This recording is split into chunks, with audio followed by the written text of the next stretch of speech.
think that anybody that comes to San Antonio has probably heard of the Alamo, but it's kind of a question of, I'm going to San Antonio, I've got to see what this Alamo place is. And it's right downtown. I'm going to go see it. Alamo started off as a Spanish mission called Mission San Antonio de Valero. The mission begins here about 1724.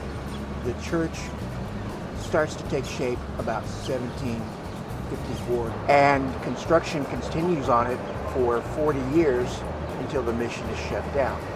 And the role of the mission was to take the indigenous people and to convert them into Spanish subjects.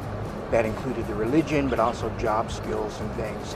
When the mission closed, those people are still here, and it really is the beginning of the town of San Antonio. The Alamo is most famous for a battle that took place in 1836 here, when Texas was a part of Mexico, trying to break away from Mexico and declare its independence. The Battle of the Alamo really isn't over the Alamo.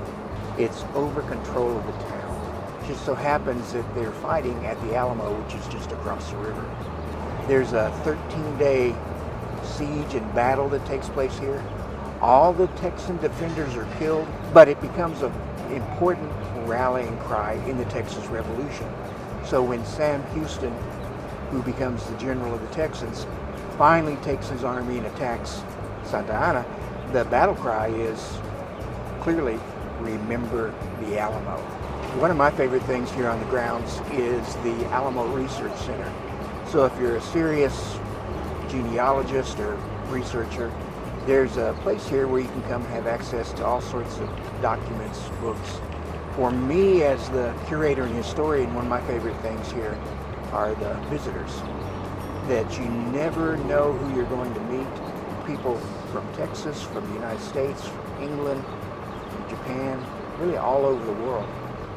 Like most of the attractions in San Antonio that are iconic and synonymous with what you think about when you think of San Antonio, the Alamo, the Riverwalk, the Japanese Tea Gardens is really one of those spaces that has significant historic and intrinsic value to the city of San Antonio. And aesthetically, it's very, very pleasing to just walk around. It has and creates sort of a Zen feeling for the community and for those who visit. So I think I'd say the peacefulness, the calming nature, and just the history that's here provide a great space for you to walk around and enjoy.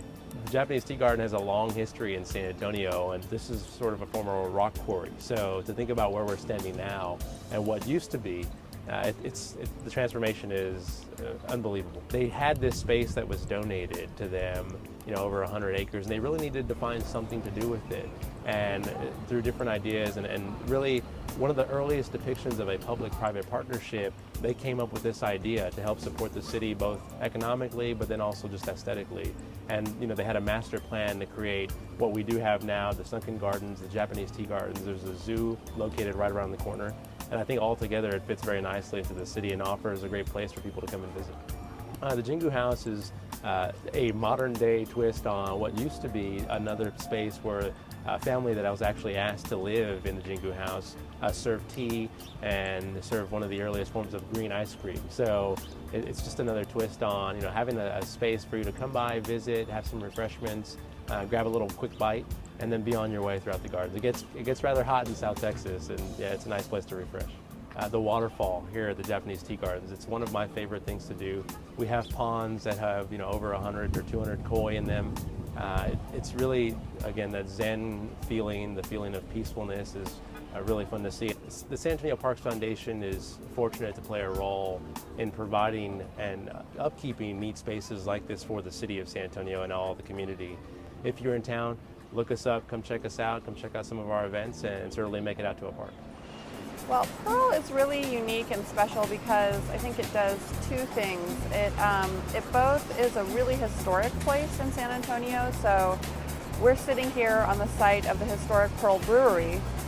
For over 100 years, this was a major brewery. These are some of the most historic structures in the center of San Antonio. And so there's a lot of lore here, a lot of history you can learn about. We've got walking tours during our farmers market. You can go inside the buildings and see a lot of the history. But what's exciting is that it's not just like a museum, it's a living, breathing neighborhood. So every historic building has been reimagined into a new use that's really exciting. Restaurants, a great cocktail bar, amazing coffee. So it's a very dense culinary neighborhood. Also, we have the third campus of the Culinary Institute of America here. So it's a great place whether you're a prospective student who wants to make your career in the culinary field, or just an amateur like me, or probably a lot of people watching this who just want to come for a boot camp and bone up on skills. You can go to the Culinary Institute. So from a food standpoint, there's a lot to do. It's also really worth mentioning that we have 12 unique retailers here that are truly, one of a kind, owner operated, and doing really special things like really distinct, cool San Antonio style fashion. We started brewing beer here as the San Antonio Brewing Association in the mid 1890s. It was around 1915 that it started to be functioning as Pearl.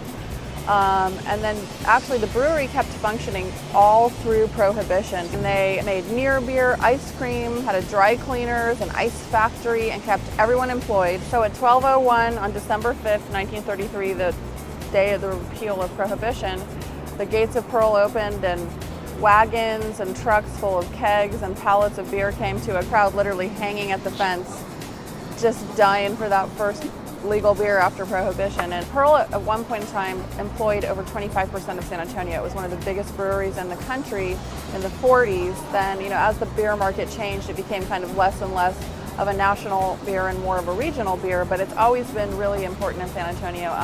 The buildings here all have a really special and historic place in the heart of the city.